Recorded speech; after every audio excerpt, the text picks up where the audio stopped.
As usual, we start with a repetition of what we have been doing last week. One circuit which we have analyzed was a so-called voltage follower, where we have taken an operational amplifier simply and have connected the output to the inverting input, the excitation to the non-inverting input, and the op-amp output provides us with the overall output of our circuit. But now, in contrast to what we did in the winter semester, we now have modeled the operational amplifier as a linear dynamical system of first order. So there is one reactive element inside the operational amplifier. And then we have set up the ordinary differential equation describing the output voltage of the voltage follower, and have solved that for the shown polarity of the two input terminals. And we have done that for a zero initial value of the capacitance in the inner of the op-amp with a differential gain of 100,000 with a input voltage of 10 volts, and then we have seen how the input voltage evolves over time. And then in the second step, we simply have changed the polarity, have interchanged inverting and non-inverting terminal. And from the regular behavior, which we had in the original form, we have been switching now to a negative time constant and have seen that the response was this way, that now we're not converging to the fixed point, but we're running away from the fixed point. And finally, our linear model has its limitations. The operational amplifier can't provide us with more than in the plus direction, the saturation voltage, and not with less than in the negative direction, minus the saturation voltage. So that was one thing which we have seen, and which also gave us some insight into that problem of multiple solutions, which we already have seen with the resistive model only. Next step then was look at impulsive excitation. That is, we have provided a sequence of different excitations where always the voltage over time, when we take an integral of that, that is, if we determine the area under that excitation, it's always the same, it's always equal to 1. And if it's short, then it's very high. If it's long, then it's not that high. And for these sequence of different input excitations, we have shown, we have analyzed and depicted the so-called impulse response of the circuit, how our first order circuit with simply one resistance, one capacitance, and such a voltage source which provides us with this input excitation, the output excitations which we get. And then we also have looked at, in the limit, if we make that delta extremely small, let it go towards 0, then our excitation will be extremely narrow and infinitely high, but it's always made such that the area under that is always 1. Then we get this impulse response here, which jumps from 0 to the value of 1 over tau, and then exponentially decays to 0. And what we have also learned here, since at this specific instant, t equal to 0, the capacitor voltage is discontinuous. It's not continuous anymore, which means actually the current has to grow in excess of any bound we can imagine. Okay? That was the impulsive excitation.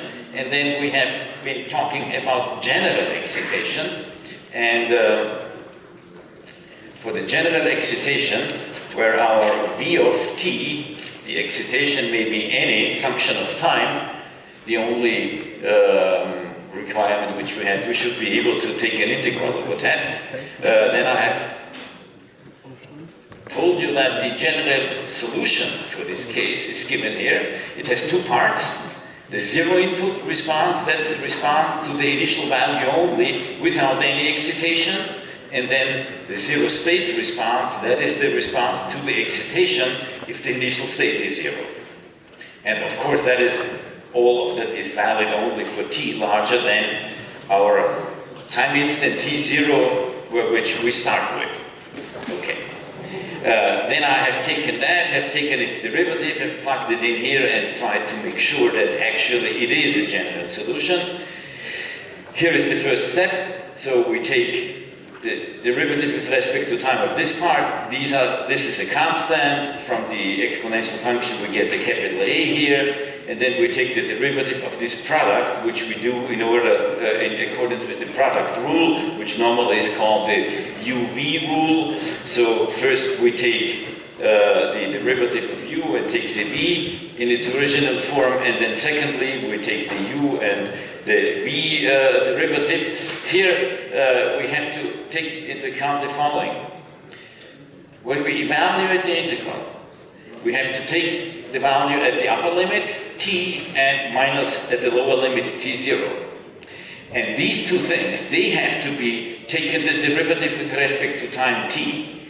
So the lower limit part, which is a function of t0, is a constant. It doesn't depend on the upper limit, obviously. So it goes away with differentiating, and in the upper limit, when we plug in the t and take the derivative, of course what we get is the kernel of the integral, and that's given here. And then we pull everything together, we see that our assumption that this is the general solution is quite true. And then we have also extended that when we take impulse response, as we have shown before, with the impulsive excitation, and when we have what we call the impulse response, then for the situation, for the zero state response, the green one, we can get it with the so-called convolutional integral. And convolution normally is written with that symbol here. But that is something which you will learn later in much greater detail in other courses. Communications engineering, system engineering, in all these courses, such concepts like impulse response and convolutional integral are used there. Next step, what we also did already last week towards the end of the lecture, was look at linear time variant. Not time invariant, but now time variant circuits, and we have restricted our time variant circuits to the situation where the time variance comes into play by switches.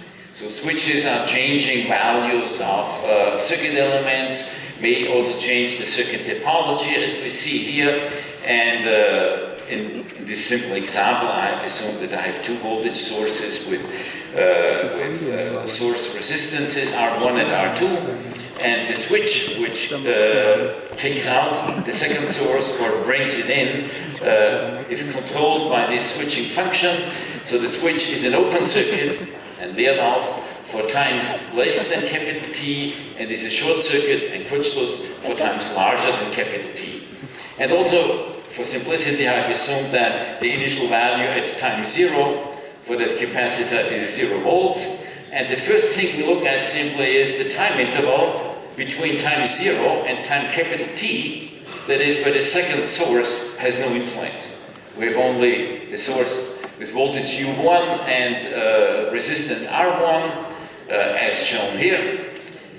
The time constant tau1 is simply the product of R1 times C. That's our ordinary differential equation, and that's the solution. We have done that several times already. Okay, now, what happens if time goes on and we have times larger than capital T? For times larger capital T, we can replace this guy here again by a single voltage source with a single inner resistance, where the inner resistance is simply the parallel combination of the two resistances as given here, and with some simple manipulations we can calculate the open circuit voltage of that one port as given here. And we get a new time constant, which is now the same capacitance but another resistance R0. And more importantly, the initial value for that second phase now isn't 0, but it's the end value of the previous phase. And the end value of the previous phase is simply by replacing that lowercase letter t with an upper T. Okay? So the initial value for the second phase is given here, and using our general solution for constant excitation, that is now the overall solution. Let us now use specific numbers.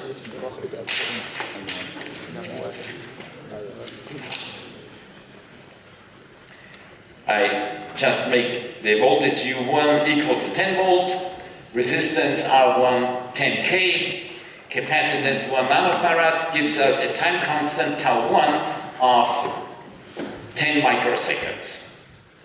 10K is 10 to the power of 4, that's 10 to the power of minus 9, so we get 10 to the power of minus 5, or 10 times 10 to the power of minus 6, which is 10 microseconds.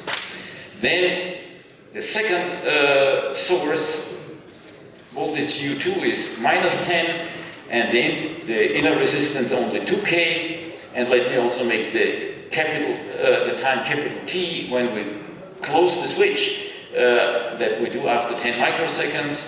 Then I compute the resistance R0, the parallel combination of R1 and R2, that gives us 5 over 3K, and the time constant becomes 1.66666 microseconds. And the initial value becomes minus 6.7 volts for the second phase. And if we now use our formulas which we had on the previous slide, that's the response which we get. For the first phase, tau1 is equal to capital T. We go up from 0, that was the initial value, that is the slope, how we start out of the origin. The final value, if we would not throw the switch, would be 10 volts.